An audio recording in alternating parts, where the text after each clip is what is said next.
ತುಲಾ ರಾಶಿ ನಿಮಗೆ ಬಹಳ ಒಳ್ಳೆಯದಿದೆ. ಇವತ್ತು ಸುಮಾರು ದಿನದಿಂದ ಮಾಡಿದ ಕೆಲಸದ ಹಣ ಸಿಗದೇ ಇರುವುದು ಇವತ್ತು ಪ್ರಾಪ್ತಿಯಾಗಿ ಬಿಡುತ್ತೆ. ದಿನಕೂಲಿ ಕೆಲಸ ಮಾಡುವವರಿಗೆ ಈ ದಿನ ಆದಾಯದಲ್ಲಿ ಒಳ್ಳೆಯ ಲಾಭದಾಯಕವಾದಂತಹ ದಿನ. ವ್ಯಾಪಾರಿಗಳಿಗೆ ಅಭಿಷ್ಟ ಫಲವನ್ನು ಪಡೆದುಕೊಳ್ಳುವಂತಹ ದಿನ. ಅವಿವಾಹಿತರಿಗೆ ಹೊಸ ವಿವಾಹದ ಬಗ್ಗೆ ಚಿಂತನೆ ಮಾಡುವಂತಹ ದಿನ. ವಾಹನ ಚಾಲಕರಿಗೆ ಅಭಿಷ್ಟ ಫಲವನ್ನು ಪಡೆದುಕೊಳ್ಳುವಂತಹ ದಿನ. ಸ್ವ ಉದ್ಯೋಗ ಮಾಡುವವರಿಗೆ ಈ ದಿನ ಕೆಲಸದಾಳುಗಳಿಂದ ಸಂತೋಷದ ವಾತಾವರಣ ಪಡೆದುಕೊಳ್ಳುವಂತಹ ದಿನ. ನಿಮ್ಮ ವಸ್ತುಗಳಿಗೆ ಅಧಿಕ ಬೇಡಿಕೆ ಉಂಟಾಗುವಂತಹ ದಿನ. ಈ ದಿನ ತುಲಾ ರಾಶಿಯವರಿಗೆ ಬಹಳ ಒಳ್ಳೆಯ ದಿನ. ಗಣಪತಿಗೆ ಗರಿಕೆ ಅರ್ಚನೆಯನ್ನು ಮಾಡಿ, ಗುರು ದತ್ತಾತ್ರೇಯ ದೇವರ ಸ್ಮರಣೆಯನ್ನು ಮಾಡುವುದು ಬಹಳ ಒಳ್ಳೆಯದು. ವೃಶ್ಚಿಕ ರಾಶಿ, ನಿಮ್ಮ ರಾಶಿಗೆ ಸಾಲದಿಂದ ಮುಕ್ತಿಯಾಗುವಂತಹ ದಿನ. ಆರ್ಥಿಕ ಪ್ರಗತಿಯನ್ನು ಕಾಣುವಂತಹ ದಿನ. ಅವಿವಾಹಿತರಿಗೆ ವಿವಾಹ ನಿರ್ಧರಿಸಿಕೊಳ್ಳುವಂತಹ ದಿನ. ವಿದ್ಯಾರ್ಥಿಗಳಿಗೆ ತಮ್ಮ ಸಾಧನೆಯು ಸಂತೋಷವನ್ನು ತರುವಂತಹ ದಿನ. ಮಾತಾಪಿತೃಗಳಿಂದ ಹೊಸ ವಾರ್ತೆ, ಶುಭ ವಾರ್ತೆ ಅಥವಾ ನಿಮಗೆ ಅಲಂಕಾರ ವಸ್ತುಗಳನ್ನು ಪಡೆದುಕೊಳ್ಳುವಂತಹ ದಿನ.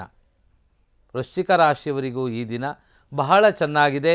ತಾವು ಮಾಡಬೇಕಾದ ಈ ದಿನದ ದೇವರ ಸ್ಮರಣೆ, ವಿಷ್ಣು ಸಹಸ್ರ ನಾಮ ಪಾರಾಯಣವನ್ನು ಮಾಡಿ. ಶನಿದೇವರಿಗೆ ಎಳ್ಳೆಣ್ಣೆಯನ್ನು ಕೊಟ್ಟು ಶನಿ ಪೂಜೆಯನ್ನು ಮಾಡುವುದು ಒಳ್ಳೆಯದು. ಧನುರಾಶಿ, ನಿಮ್ಮ ರಾಶಿಗೆ ಈ ದಿನ ಮಕ್ಕಳ ವಿಷಯದಲ್ಲಿ ಖರ್ಚು ಅಧಿಕಗೊಳ್ಳುವಂಥ ಸಾಧ್ಯತೆ. ನಿಮ್ಮ ವೈಯಕ್ತಿಕ ವ್ಯವಹಾರಗಳಲ್ಲಿ ಈ ದಿನ ಏರಿಳಿತಗಳಿರುವಂತಹ ಸಾಧ್ಯತೆ. ಅಪೇಕ್ಷೆ ಪಟ್ಟಂತಹ ಸಂಪತ್ತು ಬಾರದೇ ಇರುವುದರಿಂದ ಚಿಂತೆ. ರಿಕ್ಷಾ ಚಾಲಕರಿಗೆ ಈ ದಿನ ಆರ್ಥಿಕ ಸ್ಥಿತಿಯಲ್ಲಿ ಅಷ್ಟೇನು ಚೆನ್ನಾಗಿರುವುದೇ ಇಲ್ಲ. ದೂರ ಪ್ರಯಾಣ ಮಾಡುವಂಥ ಅವಕಾಶಗಳು ಕಾಣಿಸುತ್ತೆ. ಇನ್ನು ಹೂವಿನ ವ್ಯಾಪಾರಿಗಳಿಗೆ ಆರ್ಥಿಕ ಪ್ರಗತಿಯನ್ನು ಕಾಣುವ ಸಾಧ್ಯತೆ ನಿಮಗೆ ಚೆನ್ನಾಗಿ ಇದೆ. ರೈತರಿಗೆ ಈ ದಿನ ಇಳುವರಿಯಲ್ಲಿ ಒಳ್ಳೆಯ ಆದಾಯವನ್ನು ಪಡೆದುಕೊಳ್ಳುವಂತಹ ಸಾಧ್ಯತೆ ಇದೆ. ರಕ್ಷಣಾ ಇಲಾಖೆಯಲ್ಲಿ ಕೆಲಸ ಮಾಡುವವರಿಗೆ ಈ ದಿನ ಮನಸ್ಸಿಗೆ ಖಿನ್ನತೆ ಉಂಟಾಗುವ ಘಟನೆಗಳೆದುರಾಗುತ್ತೆ. ಸಮಾಧಾನವೇ ಪರಿಹಾರ.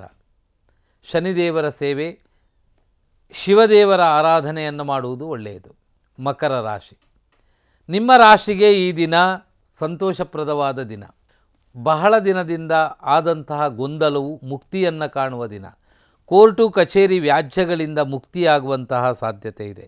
ಸ್ವಉದ್ಯೋಗ ಮಾಡುವವರು ಹೊಸ ನಿರ್ಣಯಗಳನ್ನು ಕೈಗೆತ್ತಿಕೊಂಡದ್ರಿಂದಾಗಿ ಲಾಭವು ದುಪ್ಪಟ್ಟಾಗುವಂತಹ ಸಾಧ್ಯತೆಗಳು ಕಾಣಿಸ್ತಾ ಇದೆ.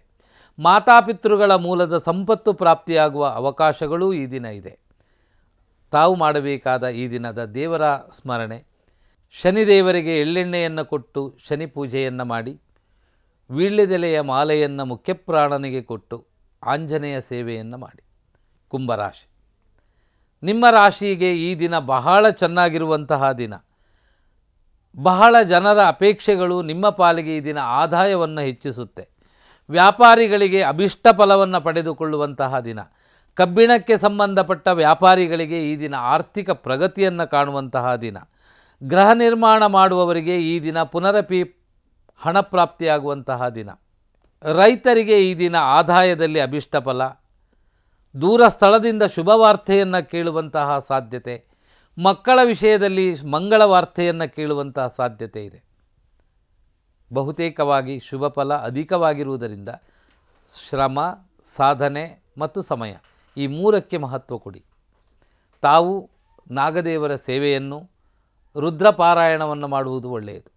ಮೀನರಾಶಿ, ನಿಮ್ಮ ರಾಶಿಗೆ ಈ ದಿನ ಮಂಗಳ ಕೆಲಸಕ್ಕಾಗಿ ಧನ ವಿನಿಯೋಗ, ಮಕ್ಕಳ ಶುಭ ಕೆಲಸಕ್ಕಾಗಿ ಧನವ್ಯಯ, ಅಲಂಕಾರ ವಸ್ತುಗಳನ್ನು ತರುವಂತಹ ಪಡೆದುಕೊಳ್ಳುವಂತಹ ಯೋಗ.